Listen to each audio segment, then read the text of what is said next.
Welcome, everybody. Greetings and thank you for joining our moment of respect and honor for the over 500,000 Americans that have lost their lives due to COVID. And we just wanted to do something to help us center in this time of challenge. The challenging times are here for all of us, and I hope that all of you can find some calm in them. And this is one of the reasons why we are here. Doing the work for justice and progressive issues gives us purpose and gives us community. And we're so glad that you're part of our community tonight. So we're now going to ramp up the energy for our meeting tonight because we know that we have a lot going on. So please drop your name in the chat. Tell us where you're here from. I am Kristen Kranz. Some people know me as Dr. Kranz and others know me as Kiki from the call team. So let's bring the energy up. We have a lot to do tonight and so many great speakers. Again, thank you so much for joining us. Get your name in the chat. Tell us where you're from. And we have three special guests tonight. Justin Wells from Rank the Vote, Ohio. Kyle Johnson, a local activist and candidate for the council at large in Zanesville. And David Griscom from Jacobin Magazine, that's a tough one, Left Reckoning, and The Michael Brooks Show, who's going to discuss with us beating left pessimism and building left power from coast to coast. In addition, you're going to meet some of the great activists working in Ohio to build the bench, influence progressive policies, and stand up for environmental issues. It's going to be a jam-packed hour, so hold tight. If you have any questions, write them in the Q&A, and we will do our best to get to them at the end of the event because we have so much to pack in. We don't want to lose time. So first off, we want to remind you what Our Revolution is all about, and we have Hal Ginsberg here from Our Rev National to share with us all that's going on. There's a lot. Thanks, Hal. Thank you so much, Kristen. It's great to be in Ohio with you awesome folks, and I love this group. I love the Ohioans, and they're doing so much. You guys are just so active to elect Nina Turner, to transform the party in Ohio, and just being just awesome Our Revolution activists from Youngstown to Toledo. I think I got your geography right. So February is membership month at Our Revolution. We are asking our supporters to become sustaining members. We're putting a link in the chat and hope you can take a moment and help us build the movement. And I want to make sure folks use the right link so Ohio gets the credit for any contributions. That's ourrev.us/OH, obviously for Ohio, Ohio member. For $5 a month or more, you can help us fulfill our 4-point plan to win a progressive American 2021. And you can see on that, before we move to the next slide, just real quick, what a beautiful membership card we are sending out. And it is by internationally acclaimed artist Lauren Rowling, who is one of our activists in our Nashville, Tennessee chapter. So just $5 a month gets you that beautiful card and helps us continue our work. First of all, our point one in our 4-point plan is to hold Biden accountable. And we are seeing already some slip sliding away. It is really unfortunate. I'm sure you're familiar with this. Now backing away from the $15 minimum wage, backing away from protecting immigrants, and in other areas as well. We are disappointed. And I can't say I'm that shocked, but that's why we're here, to keep these Democrats accountable. Are they as bad as Republicans? Absolutely not. But we do need them to stand for us, to fight for us, and to be bold. And Biden said he would be bold. We're going to push him to be bold. We want to hold him accountable. Thanks to the movement, we have gotten some executive orders that have helped raise the minimum wage for federal workers, but it's not enough. Obviously, private employees need exactly the same income to survive in our society as do government workers. We need to fight for 15. Your monthly contribution will help us. Again, ourrev.us/OHMEM. Our second point is to elect progressive champions at every level of government. And where does that start? Well, first of all, I see a really nice group of folks there. Many new squad members we're excited about. But where does it start? It starts right in Ohio, in the Buckeye State, with Nina Turner at the top and in her rightful place, front and center. We have got to put Nina in Congress. We're working to do that. In fact, in my state, Maryland, we're going to have a fundraiser for tomorrow. We'll talk a little bit more about that at the end of the call. So please, continue to volunteer, continue to be an activist, and to the extent you're in a position to do so, if you can become a sustaining member, we'd appreciate that. rrev.us/OHMEM. And let me move on to the third slide, our policies. Obviously, we want to elect progressive champions. We are electing progressive champions. We're fighting for progressive champions because we want progressive policies. We've made a difference. We've already made a difference in terms of the $15 minimum wage on the federal level in some states. Florida, for example, now $15 minimum wage. We're fighting for Medicare for all across the board. We're fighting corporate monopolies. We're fighting for the PEOPLE Act, which would really go so far to protect our democracy. The PRO Act, it's not up there, but that's something we've got to get. That will make it a lot easier for workers to unionize and fight against corporate behemoths like Amazon that are doing everything they can to keep our working folks down, working Americans down. And you know what? If we don't take care of working Americans, we won't have a democracy. It's as simple as that. If we don't have social justice, if we don't have economic justice, we will not have justice for anyone. So again, if you can provide some support for us, we do appreciate it. rrev.us/OHMEM. And number 4, build a progressive party. So how do we do that? We elect progressive champions like Nina Turner, like the squad. We do push for and we hold Democrats accountable. We've got to transform the party. If we don't have at least one party that's on the people's side, then we don't have a democracy. So we've got to keep fighting for the party, for a truly progressive party. So I'm just about done. Last point, again, we'll get back to that slide, the last slide, in terms of becoming a sustaining member. If we can count on you, we'd really, really appreciate it. We don't take corporate money. We're entirely people-powered, and we rely on great supporters like you. So again, rrev.us/OH MEM for those $5. And now let me kick it right back to Kristen for our first guest. Thank you so much for letting me be part of this awesome call. Thank you, Hal. We are so grateful for you and for all that our Revolution National does for us to help us do the work that we want to do. And so let's take it right away to our first guest. I want to welcome Justin Wells from Rank the Vote Ohio. Welcome, Justin. As many of you may know, our Revolution Ohio has endorsed Rank the Vote Ohio. And Justin, we're really glad that you're here to share with us the importance of ranked choice voting and what Rank the Vote Ohio is. Take it away. Thanks. And thanks again for endorsing us and having us on. So hello, everyone. Like Kristen said, my name is Justin Wells. I am the co-executive director of Rank the Vote Ohio. What we are is a grassroots movement that is both nonpartisan and nonprofit, working to educate everyone about what ranked choice voting is and how we can implement it and all of the benefits that we can see after we do. But for a few of you who might not know what ranked choice voting is, it's a simple upgrade to the way that we currently vote. Instead of just picking one person, you rank your choices, first, second, third, fourth, so on. If your first choice doesn't win, then your vote shifts to your second. If they don't win, shifts to your third. This way that there is never a spoiler. There is never a time in which you have wasted your vote. You always get your voice heard and your vote always matters.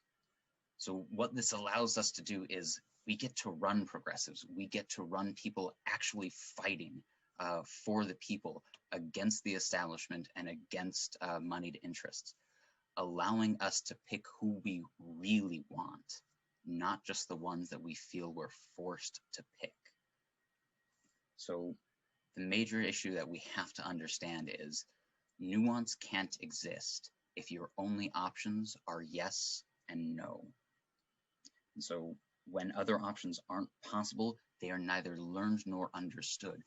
We've all heard a bunch of people whom we've talked to just say like, Oh, they can't win. There's no chance. I don't even bother to learn what they're saying. And the entire reason is because we don't have ranked choice voting. We can't hold anyone accountable if we can't elect them out of office. We cannot show the power that we have as voters if we are not allowed to pick the person that we want, that we care about, that we believe in. So ranked choice voting solves that two-party duopoly. It breaks us out of the chains that bind us. It lets us vote for third parties. It lets us create our own progressive parties, our own progressive movements. It lets issues come to the forefront. It lets us all fight for the things we believe in, not just for platitudes and cliches. And from all of those things, we get to have a better world. We believe it's the first step that we need to take to break us out of the system that we have. It alleviates all of the other issues. If you don't have as much money, that's fine. If you galvanize enough support and bring enough people on board, you can beat money if you're ranked second. If you're stuck in a gerrymandered system, you can be the person that everyone ranks second. You can be the person that everyone cares about and loves, and still win elections. It lets us all fight in ways that we can't otherwise. And I am so very proud and so very happy that our revolution has endorsed us and that we can work on this together. It's a thing that affects all of us, and we hope that with you guys and with all of your support, we can make this happen and make a new world for Ohio. Thanks. Awesome. Thank you so much, Justin. We really appreciate you. And this is such an important issue, and other states have adopted this and are working to make this happen. So follow along with what Justin is doing, because this will make a huge difference to progressives. Let's move on to our next. Don't forget to drop questions in the Q&A, and we'll try to get to them later. If not, we'll pass them along to the speakers. But our next speaker is Kyle Johnson. Kyle is a local activist and candidate for council at large in Zanesville. And huge announcement, we would like to congratulate Kyle for being the first candidate of 2021 to receive the Our Revolution Ohio endorsement. So thanks for being here, Kyle, and tell us about yourself and what we need to know. Oh, awesome. I really do appreciate the endorsement from Our Revolution Ohio. Again, my name is Kyle Johnson, and I'm a candidate for Zanesville City Council at large. Zanesville is a small city in southeastern Ohio. And first, I'd like to talk about the importance of this race. Not only will I be, when elected, I will be the first openly gay council member at large, but I also be the only minority and the youngest member. And I don't want to fluff you guys with representation and diversity, because that's not the case under my campaign. I have a very unique, strong team of young adults supporting me on my campaign team to get me elected to city council at large. To talk a little bit about this race, talk about what I'm going to be facing. You have a city that is divided by a major highway, I-70. And in this city, you have the haves and the have-nots. The north end is the haves and the south end is the have-nots. Our city, only 30% of the residents are homeowners. So there's a lot of poverty. There's a lot of crime, and there's a lot of homelessness. And I'm running to represent the latter population of my city. Our current at-large members, they all live on the far north end. And that is very evident in the fact that in my lifetime, I'm 19, there has not been any progress in terms of economic progress for the south end of my town. And I'm running because, quite frankly, I'm tired of just the well-connected and the wealthy prevailing in our communities. You can see it with prostitution, with young adults posted up and selling drugs, and not going forward. The decisions that are made at town hall clearly don't have a deep consideration for the working class and as the most at-risk citizens, and that will change when I'm elected. There's this my favorite quote by Dr. King. He talks about how all life is interrelated. He says, "You cannot be what you ought to be until I am what I ought to be." And that it rings true with our cities. Our cities cannot be what they ought to be until our neighbors are pulled from the grasp of poverty, until our women don't resort to prostitution, or our young men don't resort to sell drugs to make ends meet. Um, I just I'm very involved in my community. I'm on several boards, historical boards, and I'm ready to make some change. I plan to have a long-term investment in my community and in Ohio, and what better place to start in your own community, you know? So that's a little bit about me. I have a long way to go, but I'm fairly well known in my community through my activism. For instance, in the height of the George Floyd in the Black Lives Matter protests last year and last summer, I organized a Black Lives Matter march. In less than a day's notice, over 600 people came out in my small town of less than 24,000 people. And I got a lot of attention from the North Siders and the South Siders, and got a lot of support. We got diversity training in our school system. We had our mayor drop barriers, making it harder for minorities to get jobs um, on through the city. So these are some of the things that we're going to be continuing to try to pressure. But just with me in that elected position is just going to make things even better, you know, because I'm going to represent working class and the most at-risk population um, through that position. Thank you so much, Kyle. We are so honored that you are running, and we are really looking forward to helping you build a better future.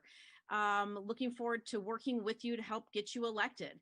And so also to find out more information and to volunteer, there will be a link placed in the chat, johnson4atlarge.com. So awesome. We need more young people getting involved. So thank you so much. Now I'd like to introduce David Griscom. He is a video contributor to Jacobin Magazine. Jacobin, as you know, is a leading voice of the American left. And he's also a host of the podcast Left Reckoning, and was integral to the Michael Brooks show until Michael's untimely recent death. So David, we are ready for you and your informed perspective on beating left pessimism and building left power. Welcome, and take it away. Yeah, well, thank all of y'all so much. And it's such a great opportunity to speak to all of y'all. The work you're doing is really important. I can't stress that enough. It can be hard to talk today, you know, just being a year ago, that we were all fighting so hard and opportunities seemed so ripe for the taking. You know, I'm talking about the conversations that we were having during the most recent Bernie Sanders campaign. And then the world really seemed to crash. And I want to introduce this concept, left pessimism, which I've done a lot on my show, Left Reckoning, and in videos for Jacobin. So those will be more in depth. If you want to check those out later, please do. But what is left pessimism? It's something that happens because it's something that comes that activists experience in particular. When you believe that the world is messed up and you're spending so much time trying to change it, but you have this feeling when people around you seem that they don't care, right? Or that you're not winning, your goals aren't being achieved. And this kind of frustration, I've seen it, especially with, you know, some of the younger members of the left. This feeling can transform into apathy, and at worst into a form of misanthropy, right? It's a cruel irony that a deep caring about the world has led some people to having a kind of depressed indifference to that. And we have to challenge that at every single step. But how? Like with attempt after attempt, it can be extremely disheartening to continue to fight. And there's no easy answer to this. There's no self-help teacher that's going to break this cycle. This is a consequence of our age and our time and social conditions. But to beat it, we have to understand it. And much like the pessimism that activists face, the U.S. working class is in what I would call a deep political depression. Mark Fisher, who is one of the great theorists of our time, wrote that he thinks that depression um, is this feeling that nothing good is happening. And now, on second thought, nothing good has ever happened before.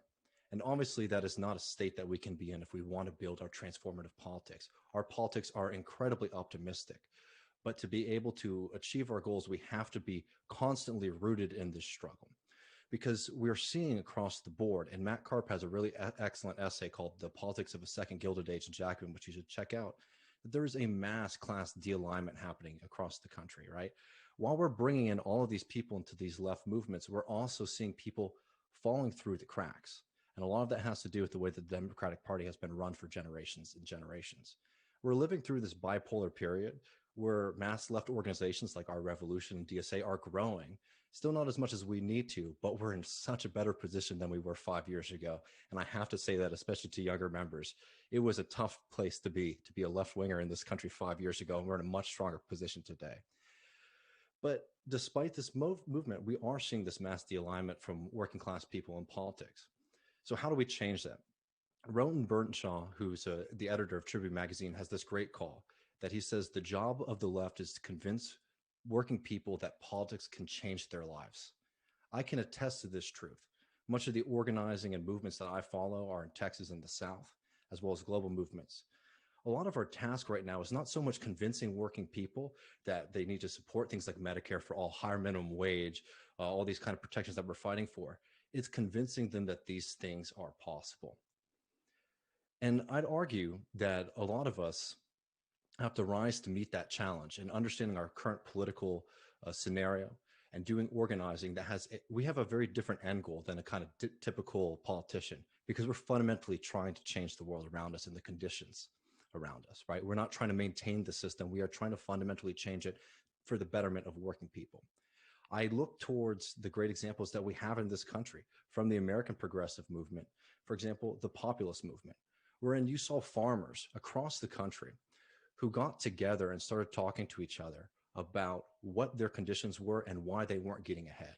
And they started to understand that it wasn't just an individual experience. It was actually something that was collective across the board, from Texas to South Carolina to Kentucky, that people were facing the same struggles. And they were able to hone their frustrations with the system on the problems that they were facing, particularly financial policy and monetary policy in the United States. That was an inspiring moment that brought so many people into politics and fundamentally changed our history for the better. We have to keep that in mind, as today we're seeing people in Alabama fighting in the most important fight that we're seeing in this country, which is fighting for a union in Alabama against Amazon. This is an incredible moment in American history. But across the board, we are all facing these kind of similar struggles. We're facing a housing crisis, a wage crisis, an ecological crisis, a monopolization crisis, and much more. The fight in Alabama is one of the most important fights that we have. And we're already seeing Biden's refusing to stand with them. We have to be there, not just for the workers in Amazon, in Alabama, but for workers across this country, and start showing them that by supporting and participating in these organic movements in fighting for union power, social power, and political power, we can change the world for the better. The only way to beat the feelings that come from defeat and struggle, I'm sorry to be so simplistic about this, but is with victory. And only victories will only be possible if we continue the work of coming together and building strong left organizations that aren't just class focused, but are class rooted.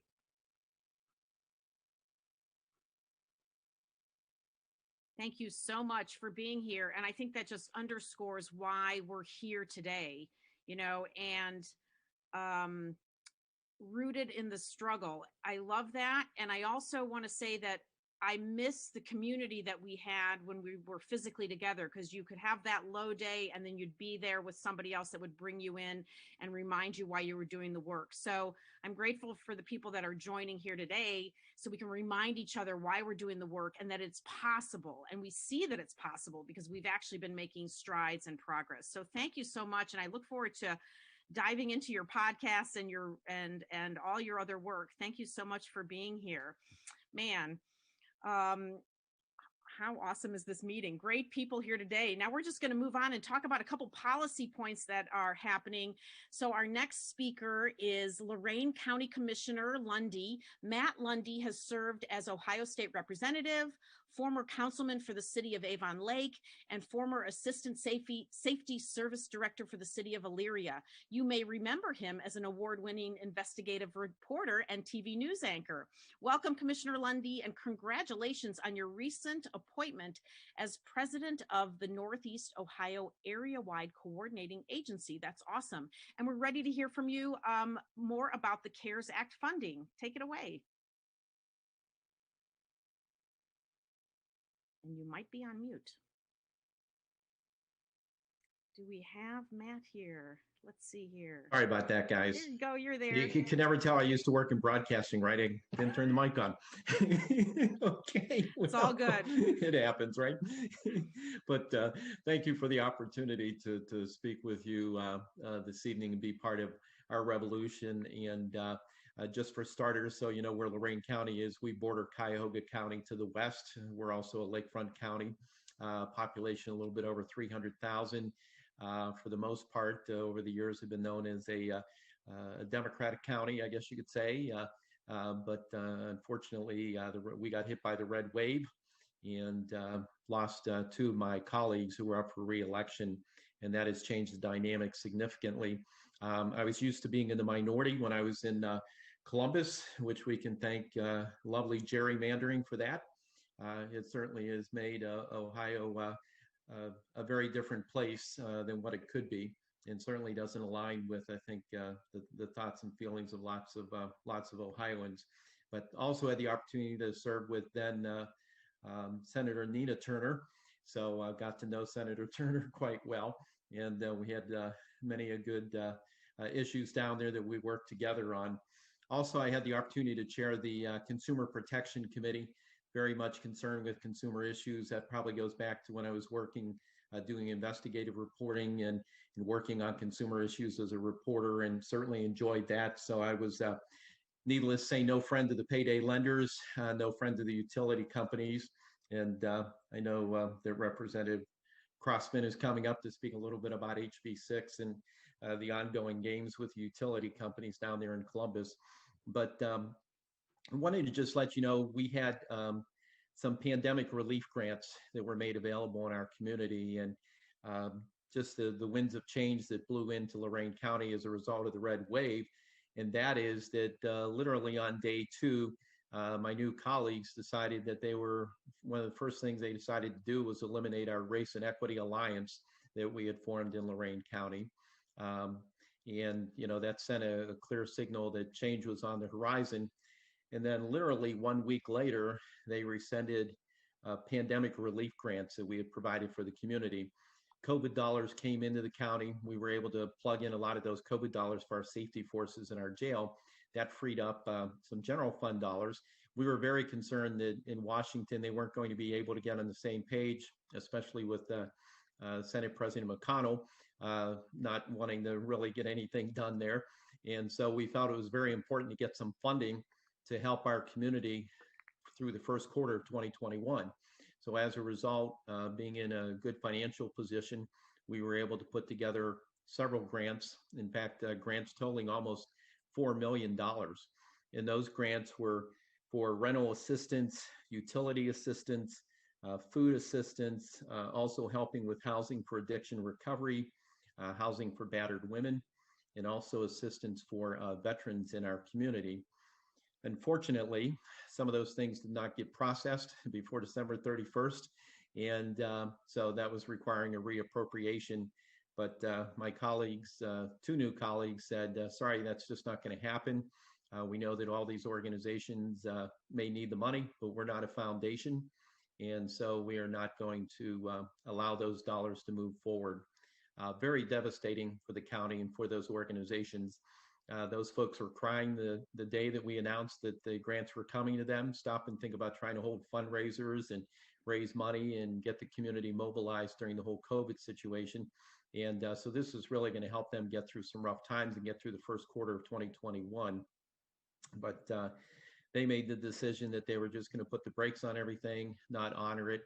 And so at that point, it did not move forward. I can tell you the community has sent well over probably 150 letters and emails. And of course, we don't have an opportunity for public comment during our meetings because of COVID and only so many people in the room. So that's helped to shield them a little bit. But nonetheless, even with the huge community turnout, even a prayer vigil that was held and all the letters and all the phone calls, they have decided to just stay the course and not turn around and reinstate these pandemic relief grants that are so badly needed for our county.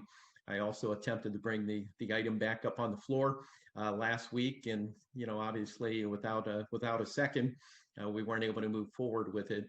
But we'll continue with a good fight. But as we all know, a lot of people are struggling. Probably 40% of the people getting food assistance right now are people who never asked for it before or received it before. With rental assistance, utility assistance, it just goes on and on. And so we certainly appreciate the opportunity, and I appreciate the opportunity to share this message with, I see many Ohioans on here and some folks out of state, so that they know there's a very big philosophy and difference, I think, between the two parties. And this certainly was an example of that. Thank you so much for sharing that. That truly is devastating to the community.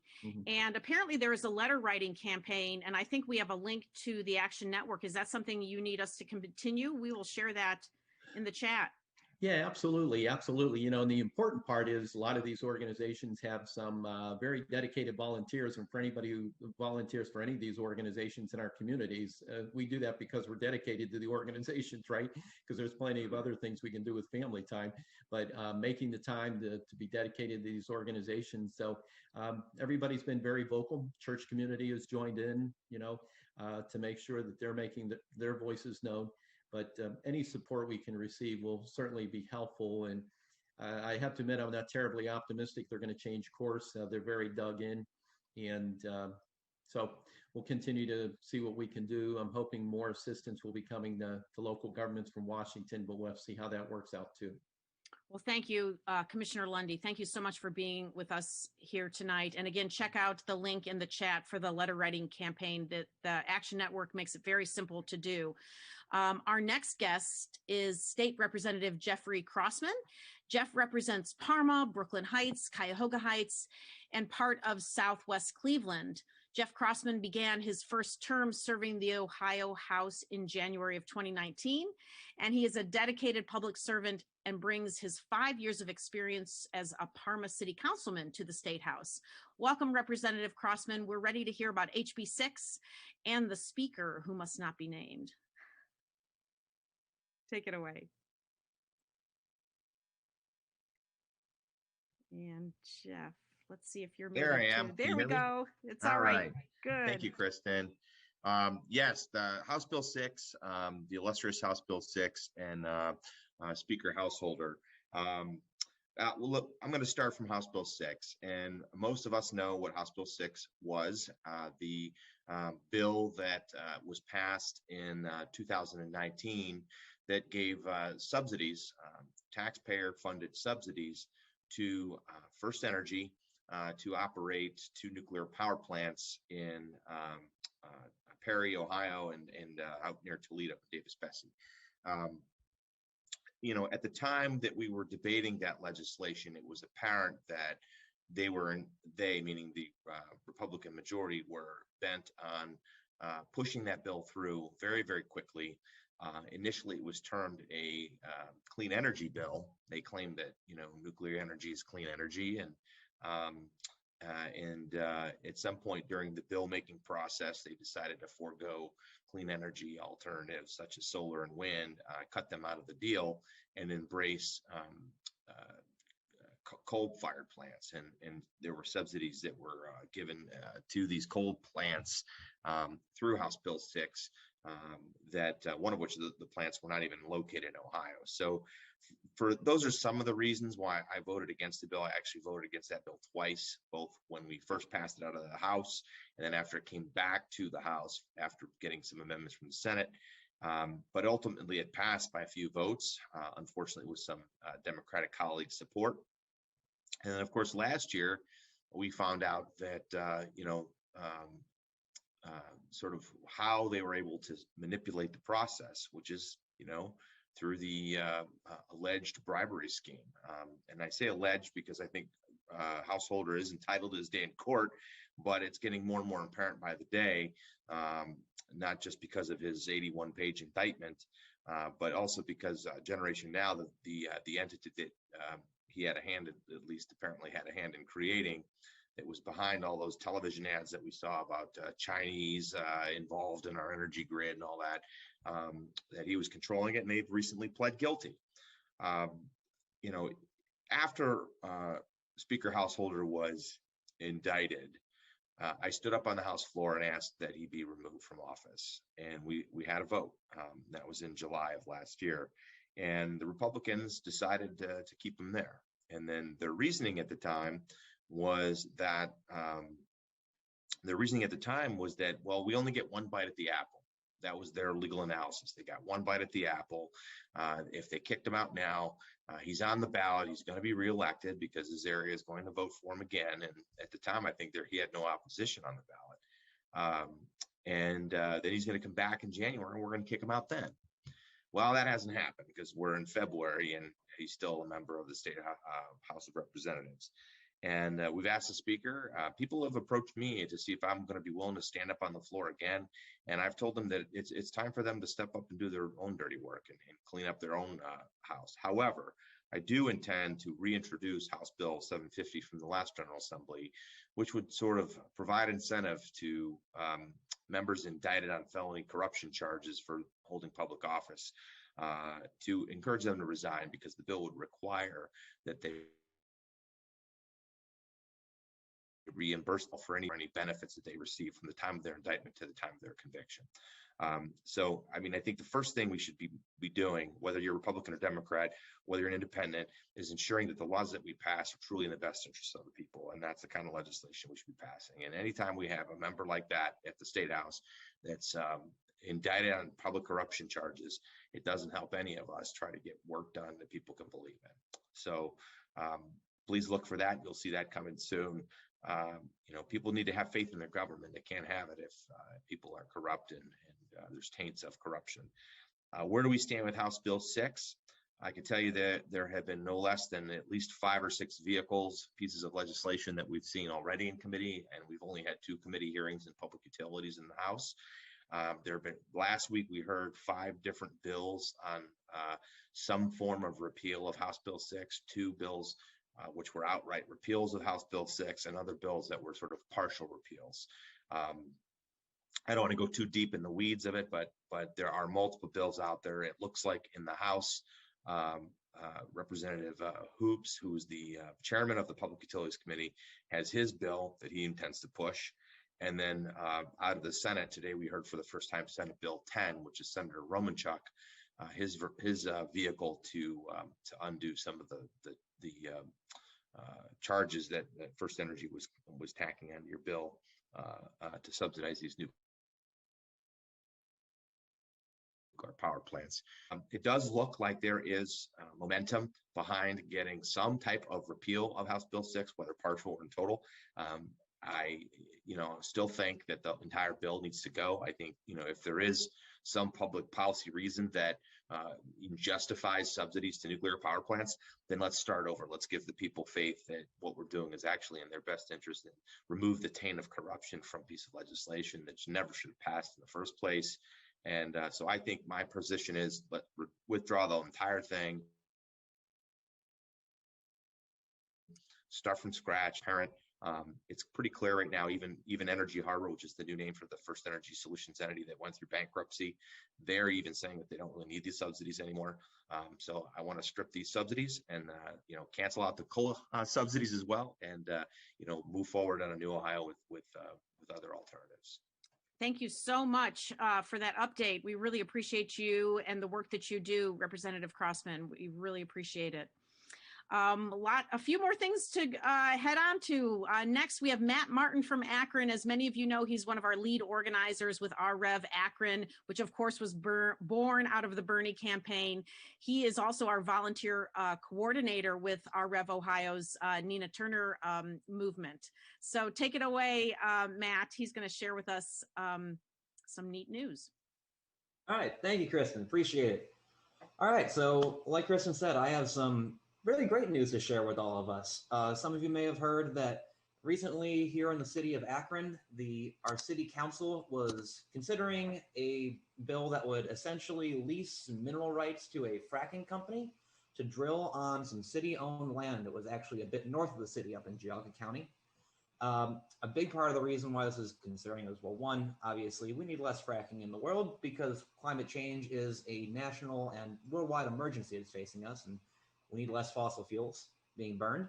And two, this was actually being done right on the Ladue Reservoir, which connects to the Cuyahoga River, which is where the entire city of Akron gets its drinking water from. Now, when we first heard about this, a handful of different progressive groups from throughout Akron all came together and saw this and realized this is something we need to stop because, well, we don't want to see our water supply getting poisoned and the continual poisoning of the world. So three main groups came together: Our Revolution Akron, the Akron chapter of DSA, Democratic Socialists of America, and an environmental group here in Akron called the Big Love Network. The three of these groups came together, did a whole lot of effort around organizing and just trying to get the word out about this, and we did that in a big way. We had a large letter writing campaign that we sent to all the members of city council, and we had hundreds of letters that were sent to all of our city council people. We also had a ton of public comments that were left during city council meetings. Altogether, we took up multiple hours of city council's time, just having many citizens talking about why this is a bad deal for the city. And overall, after basically creating a large public pressure campaign, we were able to win. And that is something that here in Ohio is hard to come by.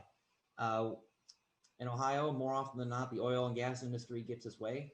But between our letter writing campaign, getting everyone to call into city council with our public comments, we also had a joint letter that was signed by a ton of local area organizations, including the three already listed, along with College Democrats at the University of Akron, Crooked River Action of Cuyahoga Falls, Kent State Student Left Coalition, and the Kent State chapter of the Sunrise Movement all signed on to a joint letter urging City Council not to support that.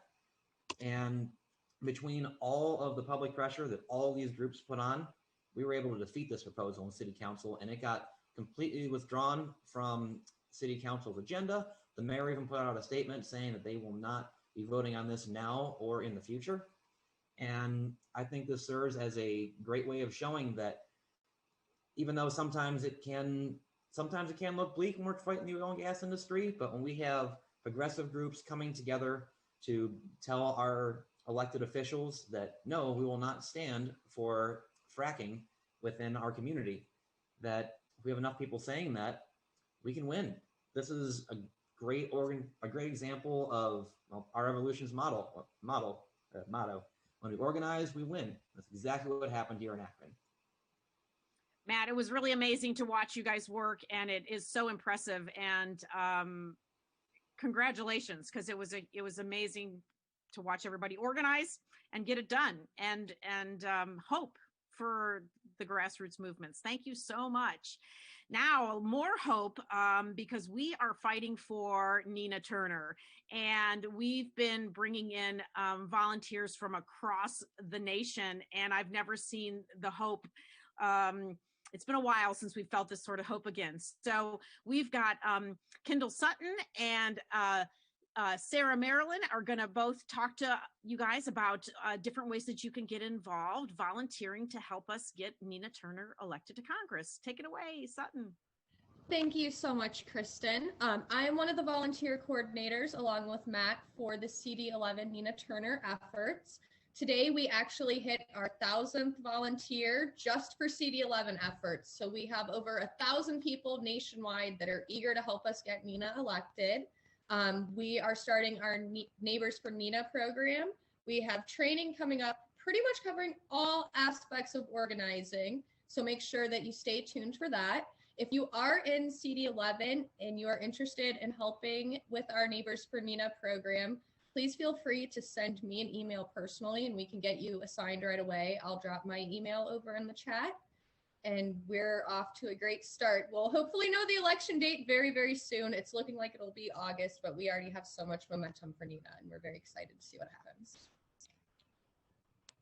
Awesome. And now on to Sarah. Awesome. Thanks, Kiki. So we're also supporting the Nina Turner campaign on social media and digital. This encompasses a lot of different activities, engaging on all of the social media platforms. It's sort of like digital canvassing. We can be in these local groups, spreading awareness about Nina's campaign, talking to actual voters or potential voters, broadcasting information about voting deadlines, right? People don't get this information from any news network. It's rarely mailed to them. So we can educate them on when their voting deadlines are, how to get registered to vote, all of these type of things that happen on social media where this information is communicated. A lot of people know who Nina Turner is, but they don't know that she actually has an extensive background as a state legislator and a council member here in Ohio. They just might know her from her work on the Bernie campaign. So in these social media comment feeds, we raise awareness about Nina Turner's background and make sure they know what's up. And even if you're not really into engaging on social media, you can still help in other ways. We can make content, we can brainstorm ideas, you can help on the data team. There's so many options to help out on social media. So if you're interested in participating in anything like that, let us know. The social media also serves as a funnel for our volunteers, letting people know how to get to the phone banks and working them through the funnel to actually take action to knock on doors and dial those phone numbers, because we know that that's what gets results. So if you're interested in helping on any of those levels, definitely get in touch. We can plug you into the type of activity that you like to do, and there's plenty to do. That's awesome. Thank you so much, Sarah. And there's always something that will work to your strength. So don't be shy. We train people and we will help you find a way to participate. Awesome. So next slide, I think, has all the upcoming events that we... There we go. I need that. So, wow, these are all going to be dropped in the chat. And don't forget, you can go to our Revolution Ohio's Facebook page or to our regular page website. So many events coming up. So please participate in many of these. So coming up, education issues. COVID didn't do it. It just exposed it. The continued struggle for education. That is coming up March 1st. We have Get Out the Vote training March 3rd. On March 5th, exciting, we have a screening of the documentary film, The Brainwashing of My Dad, along with a talk back with the director, Jen Senko, as well as award-winning photojournalist Michael Nigro, who is a Clevelander. And yes, he is my brother.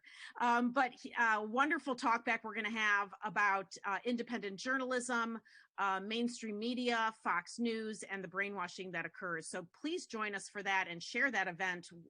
It's going to be amazing. Ohio's March monthly meeting will be March 23rd, and we'll be talking about bail reform. We have the Lima Mayoral Forum on March 25th. We have the Cincinnati Mayoral Candidate Forum on March 31st. And of course, the Monday night calls for our Rev National are always worthwhile. So check out the links in the chat and join us for some or all of these events.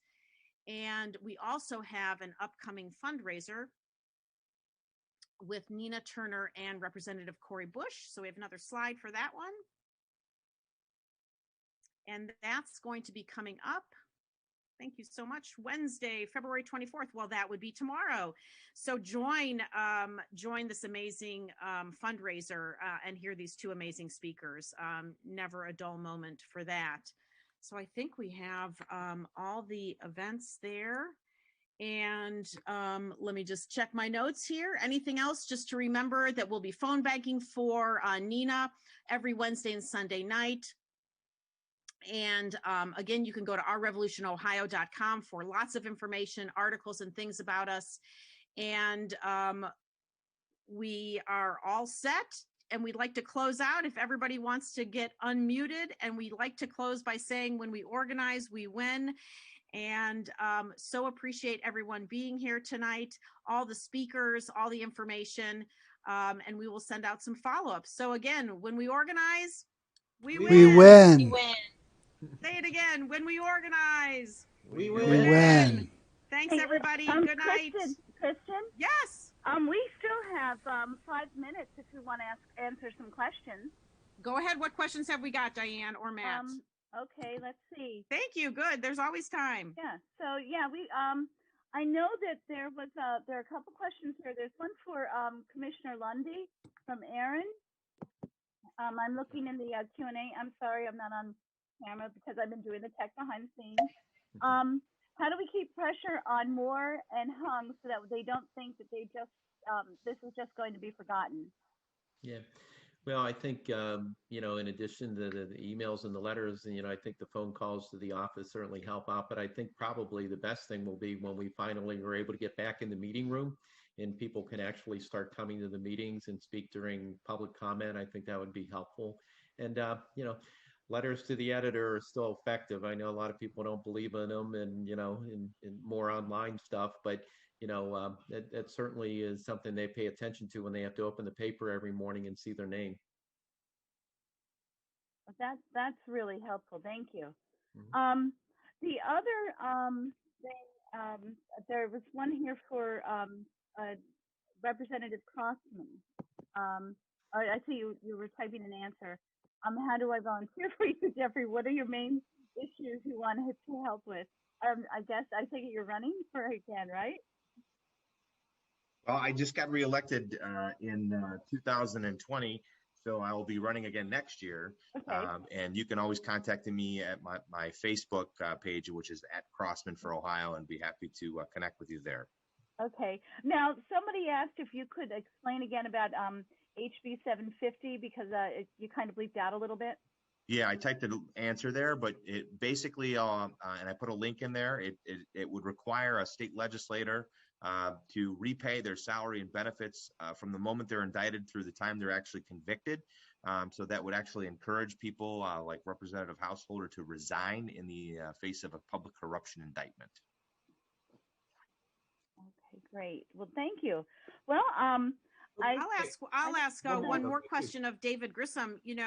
We really struggle with media and understanding where to get our news. And would you have any suggestions for what's the best way to filter through media and get quality information? Yeah, I mean, that's the big question. I always try to read as broadly as possible. I've often found that, especially if you're interested in keeping up with, finance or things like that, sometimes go into the belly of the beast. The Wall Street Journal and Financial Times are a good place to go to find out what the bigwigs are doing there, even if they don't share a perspective. And obviously, I highly suggest people check out Jacobin Magazine too, because they do stories. They produce stories on a weekly basis, but they're usually larger scale. And a lot of times, if we focus so much on what becomes like newsworthy, like every week, we miss sort of seeing the larger move of history and of movements too. That's great. Any other questions, Diane and Matt? Yeah, Matt says he's got one for Justin. Yeah, we had one come in from the Facebook stream. Kay Clark Ryan asked, will it be on the ballot? I'm assuming that's in reference to ranked choice voting. That was asked when Justin was still speaking. Our goal right now, we are relatively new to this scene. Our goal right now is 2022. If not, we have to push it back just a tad. COVID made things weird. Is the short answer to that. Right. But the more people that we have, like signing on, giving donations, and showing their support, the sooner that we can get this done. But the short answer is 2022 is our goal. If not, push it back just a tad. Thank you. Now, David Berenson, I think that's I can't see the full name, had a question about is there a way to I lost it,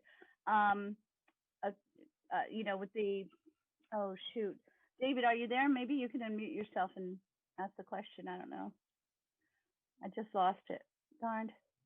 Oh, sorry. Yeah, it was about making false claims and false advertising illegal. Is there any way to do that? Like the whole HB6 scandal. So that would be a question for, I guess Jeff, or I hope you don't mind me calling you Jeff, Representative Crossman, or Commissioner Lundy. Yeah, I can answer. I think, we have been trying to focus on getting rid of dark money out of politics. I think that would make a huge difference. Stop seeing some of these campaigns, these disingenuous campaigns, if you can hold people accountable.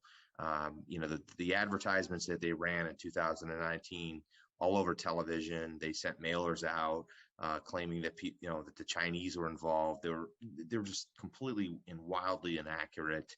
And we didn't really, we suspected who was behind it, but we really didn't know who was contributing all these funds.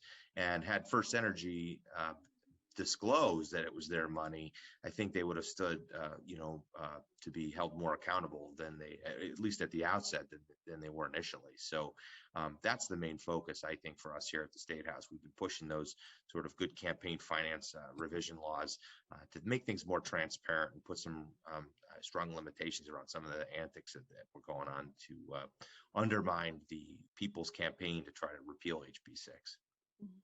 Right. All right. Well, it is top of the hour, so we will now. Kristen, Commissioner Lundy was just going to add to that, and then we can go. Okay. Thank you. Yeah, and I'm sorry if I could just add, we need to get the money out of politics. A lot of folks don't realize, and maybe the rep can correct me, but I think you can be as young as 6 years old or something, make a contribution in Ohio up to better than $11,000. And I've never known any child that would be willing to have me wrestle away their piggy bank for a campaign contribution. So a lot of changes are in order. Right. Okay, so we'll close it out now. It's 8:00, and thank you so much, everyone, for being here. Thank you to all our speakers. Let's do the chant one more time. You can't do it too much. Here we go. When we organize, we win. We win. Thanks, everybody. Good night. Have a good night. Thank you all.